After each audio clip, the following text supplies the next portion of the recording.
Hi, Pastor Brian here. Thanks for joining me today as we read a psalm a day. Today we'll be reading Psalm 127 together. I'll be reading from the Common English Bible as I do each day. And we continue through our pilgrimage psalms.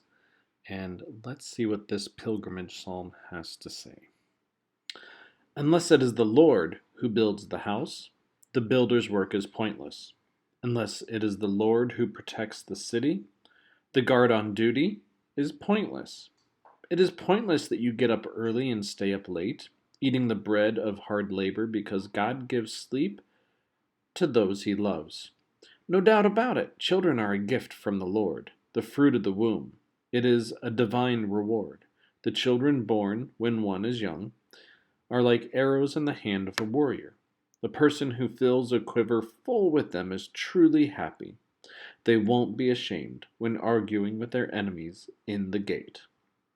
And that's the end of Psalm 127.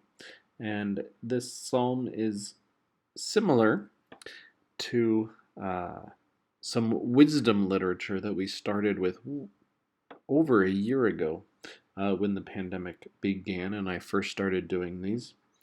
In that we hear that the subtitle says it's of Solomon, and we know that Solomon also talks about, vanity of vanities.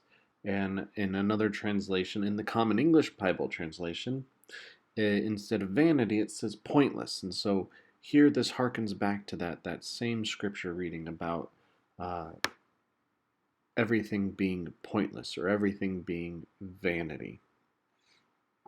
And that idea of vanity comes from the opening to Ecclesiastes.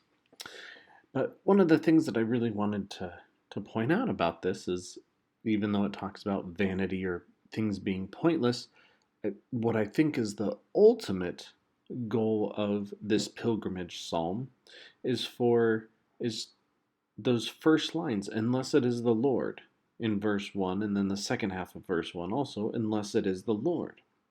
It's a reminder in my mind that it is the things that we do need to have God at the center of it. God needs to be a part of the things that we do in our lives, even in the most mundane things. That God should be a part of them. That we should make sure that God is in the midst of everything that we do. Because maybe in the midst of that mundane thing something happens. And what if we haven't asked God to be a part of it? What if we haven't asked God to be involved in that moment? And that thing that was mundane turns into something bigger. And we need God to be in that moment. And, already being in that mindset, already having that idea that God is already with me and watching over me, then we are already in that idea that God is with us, that God is for us, that God has been invited into this place. And I think it would just be so much easier to kind of deal with the situation when we've already got a God-focused mindset.